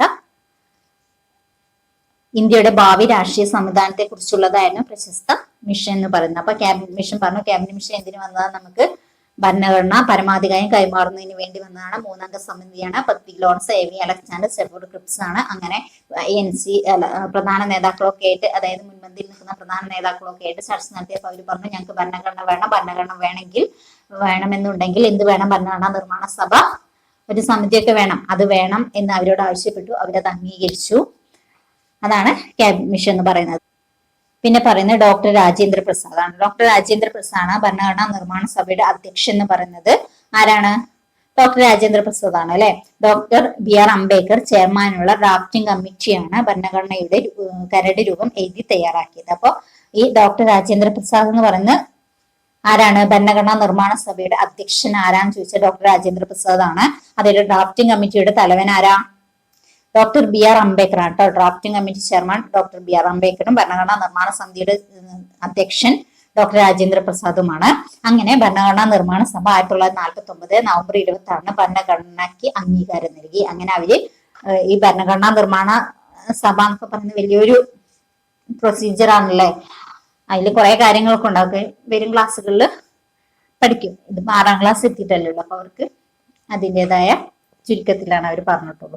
അപ്പൊ ഭരണഘടനാ നിർമ്മാണ സഭ 1949 നവംബർ 26 ഭരണഘടനയ്ക്ക് അംഗീകാരം നൽകി. അപ്പൊ അംഗീകാരം നൽകിയ തീയതി എന്നാണ് ചോദിച്ചിട്ടുണ്ട്. 1949 നവംബർ 26 അവര് അംഗീകാരം നൽകി. അങ്ങനെ നവംബർ 26 എന്ത് ദിനമായിട്ട് നമ്മൾ ആചരിക്കുന്നു? ഭരണഘടനാ ദിനമായിട്ട് ആചരിക്കുന്നു. അങ്ങനെ ഭരണഘടന ഔദ്യോഗികമായി നിലവിൽ വന്നത് എന്നാ 1950 ജനുവരി 26 1950 ജനുവരി 26 ഭരണഘടന ഔദ്യോഗികമായിട്ട് നിലവിൽ വന്നത്. 1949 നവംബർ 26 നവംബർ 26 എന്താണ് ഭരണഘടനയ്ക്ക് അംഗീകാരം നൽകി ഔദ്യോഗികമായി നിലവിൽ വന്ന 1950 ജനുവരി 26 അന്ന് മുതൽ ഇന്ത്യ ഒരു പരമാധികാര ജനാധിപത്യം, അന്ന് മുതൽ എന്താണ് ഇന്ത്യ എന്ന് പറയുന്നത് ഒരു പരമാധികാര ജനാധിപത്യ റിപ്പബ്ലിക് ആയിട്ട് അറിയപ്പെടുന്നുണ്ട് എന്നാണ് അറിയപ്പെടുന്നു.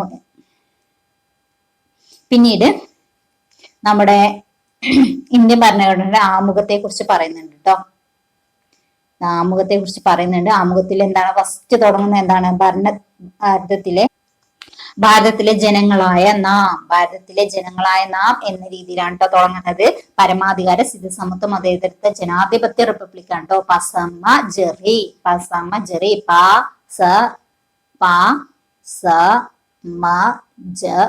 ഓർഡർ ഒക്കെ പഠിച്ചു വെക്കണം കേട്ടോ. പരമാധികാര സ്ഥിതി സമത്വ മതേതരത്വ ജനാധിപത്യ റിപ്പബ്ലിക് ആണ്. സംവിധാനം ചെയ്യുവാനും അതിലെ പൗരന്മാർക്കെല്ലാം സാമൂഹ്യ നീതി, സാമ്പത്തിക നീതി, രാഷ്ട്രീയ നീതി, സാമൂഹ്യവും സാമ്പത്തികവും രാഷ്ട്രീയവുമായ നീതിയും. അപ്പൊ എത്ര തരത്തിലുള്ള നീതിയുണ്ട്? 3 തരത്തിലുള്ള നീതി ഉണ്ട് അല്ലെ. ഏതൊക്കെ നീതിയാണ്? സാമൂഹ്യമായിട്ടുള്ളത്, സാമ്പത്തികമായിട്ടുള്ളത്, രാഷ്ട്രീയമായിട്ടുള്ള നീതി. പിന്നീട് സ്വാതന്ത്ര്യവും. ഏതൊക്കെ സ്വാതന്ത്ര്യങ്ങൾ? എന്തിനൊക്കെയുള്ള സ്വാതന്ത്ര്യങ്ങളാണ് ചിന്തയ്ക്കുള്ളത്? ചിന്തയ്ക്കും ആശയപ്രകടനത്തിനും വിശ്വാസത്തിനും മതനിഷ്ഠയ്ക്കും ആരാധനയ്ക്കും. അപ്പൊ 5 സ്വാതന്ത്ര്യങ്ങളുണ്ട്. ചിന്തയ്ക്കുള്ളതുണ്ട്, ആശയപ്രകടനത്തിനുണ്ട്, വിശ്വാസത്തിനുണ്ട്, മതനിഷ്ഠയ്ക്കുണ്ട്, ആരാധനയ്ക്കുള്ള സ്വാതന്ത്ര്യമുണ്ട്. പിന്നീട് സമത്വം. ഏതൊക്കെ തരത്തിലുള്ള സമത്വങ്ങളാണ്? പദവിയിലും അവസര സമത്വവും. 2 സമത്വമുണ്ട്. പദവിയിലുള്ള സമത്വമുണ്ട്, അവസരത്തിലുള്ള സമത്വവും. സംപ്രാപ്തമാക്കുവാനും അവർക്കെല്ലാം ഇടയിൽ വ്യക്തികളുടെ അന്തസ്സും രാഷ്ട്രത്തിന്റെ ഐക്യവും അഖണ്ഡതയും ഉറപ്പുവരുത്തിക്കൊണ്ട് സാഹോദര്യം പുലർത്തുവാനും സഗൗരവം തീരുമാനിച്ചിരിക്കയാൽ. അപ്പൊ എന്തിനാണ്? രാഷ്ട്രത്തിന്റെ ഐക്യവും അഖണ്ഡതയും ഉറപ്പുവരുത്തിക്കൊണ്ട് സാഹോദര്യം പുലർത്തുവാനും ഗൗരം തീരുമാനിച്ചിരിക്കയാൽ നമ്മുടെ ഭരണഘടനാ നിർമ്മാണ സഭയിൽ ഈ 1949 നവംബർ 26 കണ്ടോ, ഒരേ ഒരു ഡേറ്റേ പറഞ്ഞിട്ടുള്ളൂ. ആമുഖത്തിൽ പറഞ്ഞ ഒരേ ഒരു ഡേറ്റ് 1949 നവംബർ 26 ദിവസം ഇതിനാൽ ഈ ഭരണഘടനയെ സ്വീകരിക്കുകയും നിയമമാക്കുകയും നമുക്ക് തന്നെ പ്രദാനം ചെയ്യുകയും ചെയ്യുന്നു എന്ന് ഇത്രയുള്ളൂ ആമുഖം. പക്ഷെ ഇതെല്ലാം ഉൾപ്പെടുന്നുണ്ട് അല്ലെ, എല്ലാം ഉൾപ്പെടുന്നുണ്ട്, എല്ലാം ഉൾക്കൊള്ളിച്ചിട്ടുള്ളതാണ് ആമുഖം എന്ന് പറയുന്നത്. അതിന്റെ ഉള്ളിലേക്ക് ചെന്ന് കഴിഞ്ഞാൽ ഒരുപാട് വരികളിലൂടെ നമുക്കത് നിർവചിക്കാൻ കഴിയും. പക്ഷെ ഒറ്റ വാക്കിൽ കണ്ടോ, ഒറ്റ വാക്കിൽ നീതിയും സ്വാതന്ത്ര്യവും സമത്വവും സാഹോദര്യവും എല്ലാം പറഞ്ഞുകൊണ്ട് ആമുഖത്തിൽ പറഞ്ഞിട്ടുണ്ട്. പിന്നെന്താ പറയുന്നത്, ഇന്ത്യൻ ഭരണഘടന അടിസ്ഥാന ലക്ഷ്യങ്ങൾ, എന്തൊക്കെ ലക്ഷ്യങ്ങളാണുള്ളത് ഇന്ത്യൻ ഭരണഘടനയ്ക്ക്? അടിസ്ഥാനപരമായ എന്തൊക്കെ ലക്ഷ്യങ്ങളാണുള്ളത്? പരമാധികാരമുണ്ട്, സ്ഥിതി സമത്വമുണ്ട്, മതേതരത്വമുണ്ട്, ജനാധിപത്യമുണ്ട്, പരമാധികാരമുണ്ട്, സ്ഥിതി സമത്വമുണ്ട്, മതേതരത്വമുണ്ട്, ജനാധിപത്യമുണ്ട്, റിപ്പബ്ലിക് ഉണ്ട് അല്ലെ. അപ്പൊ എത്ര ലക്ഷ്യങ്ങളാണ് ഉള്ളത്? 5 ലക്ഷ്യങ്ങളുണ്ട് അല്ലെ. പ്രധാനപ്പെട്ട 5 ലക്ഷ്യങ്ങൾ ഉണ്ട്. പരമാധികാരം എന്നതുകൊണ്ട് എന്താണ് അർത്ഥമാക്കുന്നത്? ബാഹ്യ ഇടപെടലുകളോ സമ്മർദ്ദങ്ങളോ വിധേയമാകാതെ തീരുമാനങ്ങൾ എടുക്കാനുള്ള രാഷ്ട്രത്തിന്റെ അധികാരമാണ് പരമാധികാരം എന്ന് പറയുന്നത്. അതായത് അപ്പോൾ നമ്മുടെ ഇന്ത്യയിൽ എന്തെങ്കിലും തീരുമാനങ്ങൾക്ക് നമ്മൾ തന്നെയാണ്, പുറമെ അമേരിക്കനെ കൊണ്ട് ഇടപിടിച്ച് നമുക്ക് തീരുമാനം എടുപ്പിക്കുക, അവരെ കൊണ്ട് എടുപ്പിക്കൊന്നുമില്ല. അതാണ് നമ്മുടെ പരമാധികാരം എന്ന് പറയുന്നത്. അതായത് നമ്മളിപ്പോ ഓപ്പറേഷൻ സിന്ദൂരം അങ്ങനെ ഒരുപാട് പ്രധാനപ്പെട്ട കാര്യങ്ങളൊക്കെ വന്നു, അതൊക്കെ നമ്മളാണ് തീരുമാനം എടുത്തത്. പുറത്തുനിന്നുള്ള രാജ്യങ്ങളെ ഉൾക്കൊള്ളിച്ചുകൊണ്ടല്ല, നമ്മുടെ അതിർത്തിക്കുള്ളിൽ എന്തെങ്കിലും പ്രശ്നങ്ങൾ ഉണ്ടെങ്കിൽ നമ്മൾ തന്നെയാണ് തീരുമാനം എടുക്കുന്നത്. അതാണ് പരമാധികാരം എന്ന് പറയുന്നത്. പുറത്തുള്ള, അതായത് ഓരോ വീട്ടിലും തീരുമാനം എടുക്കുന്നത് ആ വീട്ടിലുള്ളവരാണ്, പുറത്തുള്ള അയൽപക്കത്ത് നിന്ന് ആളെ കൊടുത്തിട്ടല്ല തീരുമാനം എടുപ്പിക്കുന്നത്. അതുപോലെ തന്നെയാണ് നമ്മുടെ ഇന്ത്യ എന്ന് പറയുന്നത്. നമ്മുടെ ഇന്ത്യയിലുള്ള കാര്യങ്ങളൊക്കെ തീരുമാനിക്കുന്നത് നമ്മൾ തന്നെയാണ്. അതാണ് പരമാധികാരം കൊണ്ട് ഉദ്ദേശിക്കുന്നത്. പിന്നീട് സ്ഥിതി സമത്വം. പിന്നെ ഓപ്പറേഷൻ സിന്ധുവിന്റെ കാര്യം പറഞ്ഞു, അമേരിക്ക ഇടപെട്ടു, അങ്ങനെ ഇങ്ങനെയൊക്കെ പറയുന്നുണ്ട്. പക്ഷെ ഇന്ത്യ എന്ന് പറയുന്നത് ഇന്ത്യത്തെ കാര്യങ്ങൾ തീരുമാനിക്കുന്നത് നമ്മൾ തന്നെയാണ്.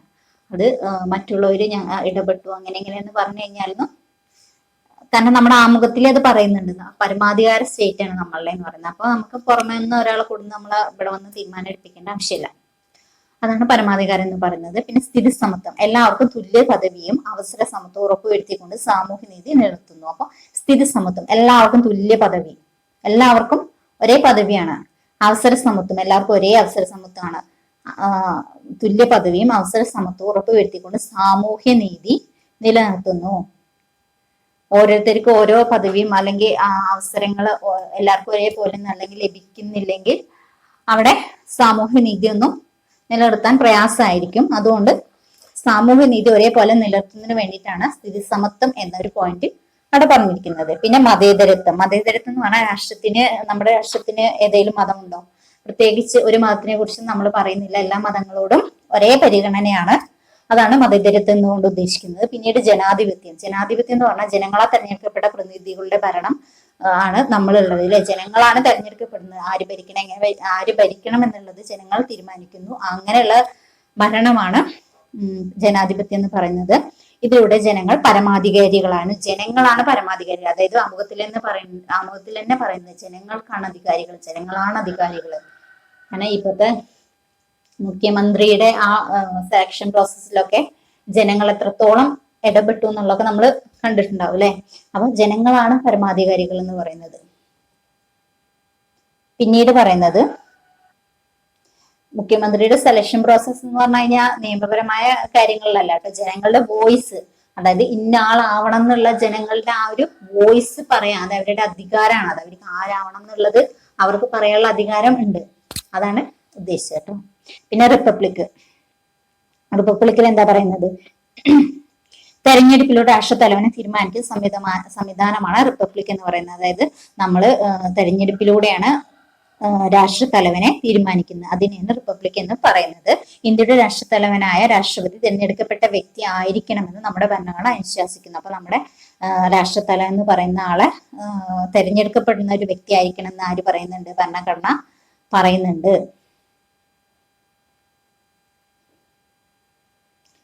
അപ്പൊ നമ്മുടെ ചാപ്റ്റർ കഴിഞ്ഞു കേട്ടോ.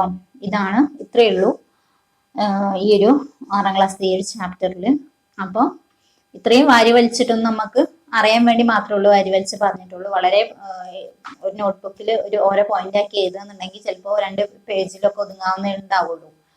അപ്പോൾ ചിലപ്പോൾ 2 ചുരുക്കി എഴുതുന്നവർക്ക് അത്രയും ഉണ്ടാവില്ല, പെട്ടെന്ന് നോക്കാൻ എളുപ്പമായിരിക്കും അങ്ങനെ എഴുതുമ്പോൾ. ഇത് പറഞ്ഞാൽ ഒരു വലിയ ടെക്സ്റ്റ് ബുക്ക് ഇങ്ങനെ പേജൊക്കെ മറിച്ച് നോക്കുമ്പോൾ വലുതായിട്ട് നമുക്ക് തോന്നും. പക്ഷെ പോയിന്റ് വൈസ് ചെയ്യുമ്പോൾ വളരെ കുറച്ചുണ്ടാവുള്ളൂ. അപ്പൊ ഞാൻ ഇതിന്റെ ചെറിയൊരു ഷോർട്ട് നോട്ട് ആക്കിയിട്ട് ഇതിന്റെ ബാക്കിലായിട്ട് കൊടുക്കാം. പിന്നെ ഷോർട്ട് നോട്ടും ആക്കാം, പിന്നെ ക്വസ്റ്റ്യൻസും ഇൻക്ലൂഡ് ചെയ്യാം. കുറച്ച് ക്വസ്റ്റ്യൻസും, അതായത് മോക്ക് ടെസ്റ്റ് പോലെ കുറച്ച് ക്വസ്റ്റ്യൻസും ഇൻക്ലൂഡ് ചെയ്യാം. അപ്പൊ നമുക്ക് അടുത്തൊരു ചാപ്റ്റർ ആയിട്ട് വീണ്ടും കാണാം.